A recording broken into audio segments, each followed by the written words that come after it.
On January 12, 1991, three armed men walked into a basement apartment on Tyler Street in Boston's Chinatown. There were 6 men playing poker, and they were all shot execution style. 5 of those men died, but 1 survived. 2 of the 3 shooters were apprehended and are serving life sentences in jail, but the 3rd shooter is still at large. Hey, welcome to the Dark Travelers podcast. I'm your host, Mike Maslotti. This is a podcast based off the true crime travel map I made that has over 600 real true crime locations on it. You can see that map at truecrimetravelmap.com. But this week we are going to Boston, Massachusetts, and we're going to the Chinatown area in Boston, all right? So it's a little bit different from the Boston that we kind of know. This has its own culture, its own scene, and kind of its own history. So Boston's Chinatown has a rich and complex history. Established in the late 19th century, the neighborhood began to take shape as Chinese immigrants arrived in Boston, seeking opportunities in a better life. Initially, these immigrants faced significant discrimination and hardship, often relegated to low-paying jobs and living in overcrowded conditions. So, not the best place to be, but still probably better than where they were coming from. Despite these challenges, they found a tight-knit community establishing businesses, cultural institutions, and social networks that would lay the foundation for Chinatown's development. This area became a refuge for Chinese immigrants fleeing hardships, but not all the people that were arriving were looking for a better life in a legal way. A lot of Asian gang members set up and took hold of the community, controlling the drug trade, prostitution in the area. Definitely a rough area to raise your family, and it's easy to say that it wasn't a place you'd want to walk around alone at night or feel comfortable walking around alone at night, male or female. Everyone knew about the gangs, but they would just ignore them. Mind your own business kind of thing. I mean, you ignore them, hopefully they wouldn't mess with you. That's kind of the policy that they had. But, you know, unless you're a restaurant owner, because they were known to just walk into restaurants and just kind of eat what they wanted and just walk out, which isn't cool. You know what I mean? If you guys are running all these drug rings and prostitution rings, you should have money, you know, pay for your food, you know what I mean? So it just, a lot of the restaurant owners, they couldn't say anything because they didn't want, you know, the repercussions of standing up to these gangs. But even with all this, murders weren't typical in that area. Like, definitely, you know, there was different crimes, but murder was not one of them. So to really understand how these murders and why these murders went down, we got to kind of rewind a little bit and get back to kind of who had control of the area and what was happening with that control. So in the 1980s, the Ping An gang was very powerful in the Boston area, right? It was a Chinese gang. They were basically running everything from the 1970s all the way to the early 2000s. The gang's name actually translates to peaceful or at ease in Chinese. But they were anything but that. The founder, Stephen Say, known as Sky Dragon, or most people just called him the Godfather, he ran everything, you know what I mean? He controlled extortion, the drugs and the prostitution we talked about, it all went through him. If you needed something in Chinatown, in Boston, in the 1980s, and that was Stephen's territory, Sky Dragon's territory. So, yeah, he had it. So he did run the whole area, but his rise seemed to have come out of nowhere. First off, he gave himself the nickname Sky Dragon based off the translation of his name. The English translation of his name, but that's still kind of like, you can't really give yourself the name Sky Dragon, you know what I mean? That's something, nickname's got to be given to you, and if you give yourself a name Sky Dragon, oh, kind of grandiose if you ask me. But I mean, he did big things, so maybe I'm wrong. Get it, Sky Dragon. So not many people had bad things to say about Sky Dragon because he ran a tight ship, but he also was very nice to people because he understood that you need people on your side in order to get ahead, you know what I mean? So he didn't want to make a lot of enemies for like up front, like face to face, you know what I mean? If he made enemies, they were just kind of behind closed doors just because he had to get stuff done. But for the most part, he was fine. No one really complained about what he was doing. It was what the people that he was in charge of were doing.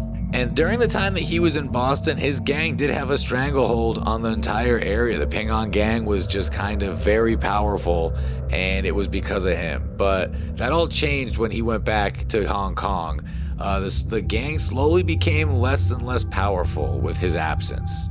The exterior of the gambling den was at 85 Tyler Street. All right, the massacre took place in an illegal gambling den, sometimes called a social club, managed by Yu Man Young, aka Chow Pian Man. The gambling den was frequented by many ethnic Chinese immigrants from Myanmar, many of whom had worked as waiters in nearby restaurants and gambled after work. The den was not open to the public, and people who sought admission would ring a bell, and Young or a designated doorman would view their face on a video screen before opening the door. The den remained open as long as patrons were present, so it did not keep regular hours. The club at 85 Tyler Street site was originally run by the Ping An gang until the gang fell apart in 1989 after the assassination of Sky Dragon's right-hand man Michael Kwong. So Michael Kwong was running the Ping An gang while Stephen Say, or Sky Dragon, was gone in Hong Kong. So reportedly Young, an associate of Ping An leader Stephen Say, had reorganized the club just 2 months before the massacre. All three suspects are Vietnamese nationals who either grew up in China or are ethnically Chinese. All three men also worked for Stephen Say, the leader of the Ping An gang, before the massacre. Hung Tieng Pham, aka Hung Suk, or Uncle Hung, is a Vietnamese national of Chinese descent. According to the Assistant U.S. Attorney Susan Hanson Philbrick, Pham was a rising star in Asian American organized crime in the late 1980s. Pham was a loyal Ping An member throughout the 1980s who had 200 men at his disposal, control over Lower Washington Street and the western edge of Chinatown, control over at least 2 gambling parlors, and his own drug business offshoot from Ping An. The other suspect, Nam The Tham, aka Johnny Cheung, was born in North Vietnam in 1958. His father was a prominent Vietnamese lawyer who was arrested in 1978 and disappeared. After Tham was sent to a school in China, he returned to Vietnam and then moved back to China and finally to the United States, arriving in San Francisco in 1981. Cindy Van Tran, aka Toothless Hua, was born in Vietnam before growing up in China and working as a sailor and cook. So no motive has been officially established, which is kind of weird. There's some kind of ideas that they have, but at the same time, that's not a motive. They don't have anything set in stone. And the 2 suspects that are in custody, they aren't saying anything. They're not explaining why they did it. They're keeping their mouths shut about why they decided to. It was execution style murders, so it was sending a statement. But what was the statement, and why were they sending that statement? You know. So initial police reports indicated a conflict between Chinese and Vietnamese gangs vying over power in Boston's Chinatown after the aftermath of the late 1980s decline of the Ping An gang. All right. So once, the Sky Dragon went to Hong Kong and his right-hand man got murdered, the Ping An gang was just losing power all over Boston's Chinatown. It was a turf war. Basically, it was a turf war. They noticed the gang is getting weaker, so that it's their time to step up. And a lot of other gangs were stepping up, and they assumed that this is what that was. So Stephen Say, Sky Dragon, moved from New York to Boston in the 1970s and joined the Hung Mun in 1977. In 1982, Say founded the Ping An, a powerful gang that would eventually control Boston's Chinatown. However, Say was jailed in 1984 for 16 months after refusing to answer questions about the apparent unity ceremony he carried out with the heads of the other trad organizations in Hong Kong. Say responded to the subpoena from the President's Commission on Organized Crime by asserting his Fifth Amendment right against self-incrimination. He was granted immunity in exchange for testimony, but he continued to refuse to answer questions and was found in contempt. The power of the Ping An waned in his absence, and in 1986, Say was forced to negotiate a peace with the leader of the Vietnamese gangs in Boston. In December 1988, Quang Con Dae Kyung Lu demanded $30,000 from a Ping An gang member in Boston for undelivered fake green cards. Lu asked for the payment to be delivered to him in Say's restaurant named Kung Fu. Great name for a Chinese restaurant. which also served as the headquarters for the Ping-Ons, alright? This infuriated Sky Dragon, right? Basically paying a rival of his in his own restaurant would just kind of make him lose face, and he wasn't trying to like that, he wasn't feeling that at all, right?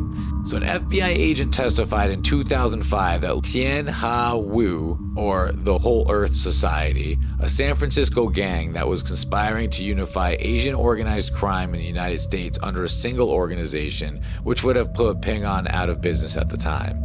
Right, so they were trying to combine all the forces together to make one big force, you know, like the Avengers of Asian gangs. Stephen Say, Sky Dragon, ordered the assassination of Liu after failed negotiations, asking Pham to use automatic weapons. Around 11 p.m. on December 29, 1988, Ping-On gang members attempted to shoot Liu and Chow Va-Meng, who had similarly demanded payment inside Kung Fu in a parking lot on Tyler Street, but the assassination attempt failed. Although the two would-be assassins fired at Meng and Liu for 30 to 60 seconds, they failed to hit either man. Alright, that's great. 30 to 60 seconds of just firing. That's a long time. I mean, even 30 seconds of gunshot, that's insane. And they didn't hit either guy. Just bullets everywhere, bullet holes everywhere, just damage everywhere, but no victim. I mean, good, you don't want dead people, but at the same time, like, man, what kind of gang members are y'all? I mean, I'm not talking, I can't shoot, don't come at me. So Sky Dragon fled to Hong Kong after his arrest for gambling in Chinatown on January 2nd, 1989. He was just not trying to go to jail again. He was like, let me go back to the homeland, let me regroup, you know what I'm saying? Like, get off the radar of these Boston police. While Say remained in Hong Kong, Liu began gathering gang members in New York in January 1989 in a retaliatory assassination attempt on the Ping-On leaders in Boston. High-ranking Ping-On members were aware of the plot, and Say safely returned to the United States in May of 1989. The failed 1988 assassination attempt on Liu would lead to Say's eventual conviction and incarceration. Say was apprehended in January 1994 trying to cross the border from Hong Kong to China with $150,000. He was extradited to the United States and convicted in 1996 for attempted murder and conspiracy to commit murder related to the attempt on Liu and Meng in 1988. During Boston police interrogations following the arrest and extradition of Pham and Tran in December 2001, Pham claimed that Pham gave him a gun and instructed him to kill the gambling den manager Yu Man Young. He later told detectives that the targets had been both Young and Liu. Bak Guai, who was close to Liu and had ties to the Ping-On gang, believed that Liu was the primary target for that night. On the night of January 11th into January 12th, 1991, at approximately midnight, Young arrived at the social club and was admitted by Chung Hwa Sun, aka Four-Eyed Guy. Again, awesome nickname. According to Young's testimony, 5 men, Van Tran, no relation to Cindy Van Tran, Tong Dung, Ah Bi, Liu, and Liu's associate Man Cheung were present and playing cards. After 2 a.m., Pak Wing Lee arrived and Tong Dung left. You get that? Cindy Van Tran entered the club for the first time at 2:30 a.m. with David Quang Lam, aka Dae Sun Wei, or Big Mouth Hao, then left alone. Cindy Van Tran and Lam had been drinking together earlier that evening. According to Young, Cindy Van Tran later returned with Pham and Pham before dawn on January 12th. I know it's kind of hard to get because of everyone's names, but basically, they're the 3 suspects, Cindy Van Tran, Hung Tieng Pham, and Nam the Tham, right? The shooters, if you will. So the 3 men, those 3 men, announced their intent to rob the gambling den, and then they brandished revolver pistols. Lee testified that Tham was the first to enter, followed by Cindy Van Tran and then Hung Tiem Pham. Chung Hwa Sun was the first victim to be shot. Tham shot him 3 times in the head and arm after the door was opened, according to Lee. The trio ordered the other patrons to put their hands behind their heads. Liu and Cheung knelt on the floor with their hands up. Van Tran laid his head on the table. Abi and Lee hid under the table, and Lam crouched behind the table. According to Young's testimony, after Tham killed Sun, Hung Tieng Pham shot Liu twice in the head, while Cindy Van Tran shot Cheung twice in the head. Sandy Van Tran then killed Van Tran, again no relation, who was seated with a shot in the head. Pham and Van Tran then shot Lam twice in the face and once in the chest, respectively, as he attempted to walk out of the club's back exit. According to Lee's testimony, the shooting lasted around 5 to 6 minutes. Lee told the investigators that after Lam was shot, he felt Pham place the gun to the back of his head. Lee pleaded with him not to fire, but Lee heard a bang, and then nothing. The range was so close that gunpowder residue was later found on the victim's clothing. Young testified that the three killers ran out of bullets before they could shoot him or Abi, while Lee said he heard Young beg for his life and Abi swore he would work like a cow or a horse for Hung Suk. Young, Abi, and the three assassins fled in different directions after Lee was shot. 5 of the 6 victims were killed: Chiang, Lam, Liu, Sun, and Van Tran. 2 security guards were stationed at an emergency room nearby, the New England Medical Center on Harrison Street. And they kind of heard the gunshots. One of the guards attributed the sound to a snowplow going over a manhole cover, and the other had not noticed anything. But the guard later testified that the sounds had occurred around 3:30 a.m. Around 4 a.m., the 6th shooting victim, Lee, crawled away from the massacre, dragging himself through the back door to a parking lot and shouted for help. A passing couple noticed he was bleeding and alerted one of the 2 security guards at the NEMCER, the medical place next door. The guard alerted the police and called for an ambulance, which took Lee to the hospital, where he stayed for approximately a week while recovering. Lee survived because the bullet entered his skull but narrowly missed his brain, and he later became a key eyewitness in this investigation. After the police entered the scene around 4:15 a.m., they found one of the gunshot victims inside was still breathing. He was taken to the hospital, but unfortunately he did die later. So the 3 perpetrators, Hung Tieng Pham, Nam the Tham, and Cindy Van Tran, drove to Atlantic City to gamble for a few days with the money that they stole before escaping to Hong Kong 3 weeks after the massacre. 2 days after the shooting, Lee identified the perpetrators to the police.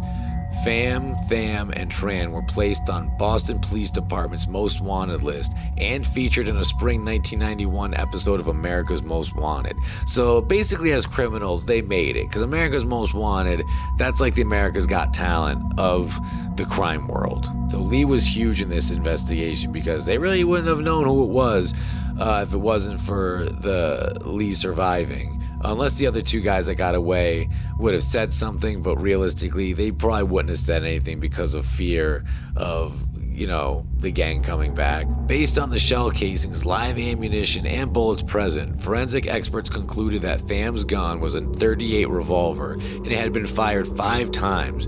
It's so dope how they actually know how to figure all that out, like what gun shot what person, and what bullet was in what gun because of the barrel markings. The forensics in crimes is pretty wild. Good on you for whoever figured that out.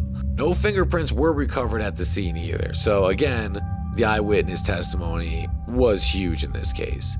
As the shooting had happened at his club, the police visited Young during the day of January 12th. Fearful for his life, Young denied being present that night, and he stated that he left the slain Four Eyes son, the guy's son, in charge.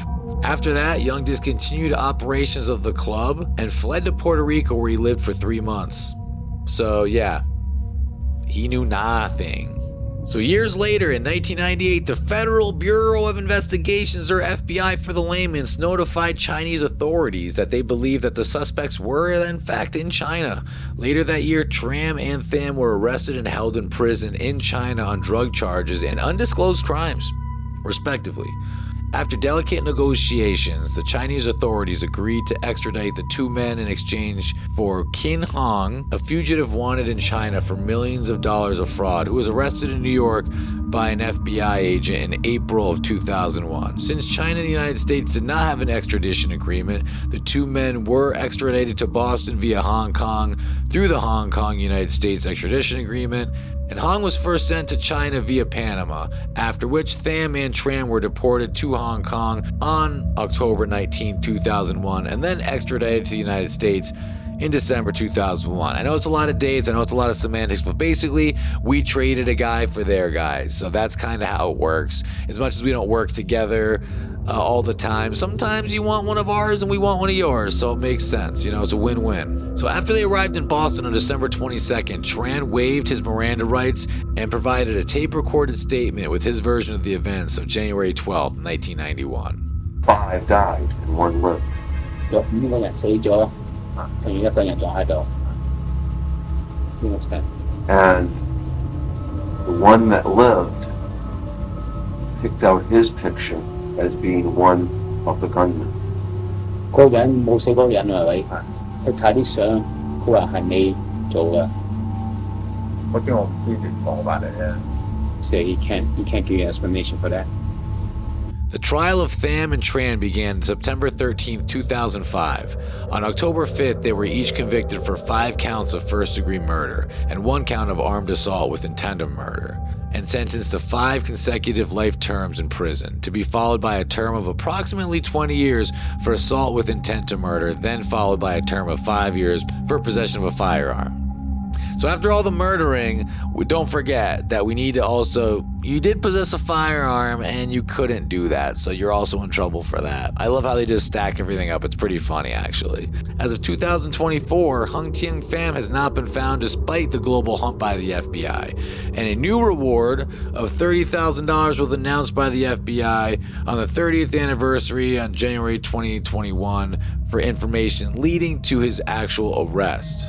Paul F. Evans, who is Boston Police Commissioner and investigated the scene at the time of the massacre, called it one of the most violent crimes that I've seen in my 30 years with the department. So Hung Tieng Pham is still out there. He's also known as Hung Suk, but it's also probably has a different name now because everybody knows what he's known as, but he's still out there. This fool is charged with unlawful flight to avoid prosecution, murder, 5 counts, armed assault with intent to murder, 1 count, conspiracy, 1 count, carrying a firearm without a license, 1 count. Hung Tieng Pham, $30,000, guys, basically the price of a new Honda Civic. If you guys want to, a stock version, not any of the souped up ones, you know what I mean, like the base model. If you have any information that'll tell you where this guy's at. So I'm telling you, if you guys can figure it out, get some money. I doubt it's at the top of their list anymore. This happened over 30 years ago, and they're in Boston, which means they have a lot of other murders and crimes and stuff that they gotta deal with. So the location of the murders is 85 Tyler Street, Boston, Massachusetts, 02111. All right, so here's the spot right now.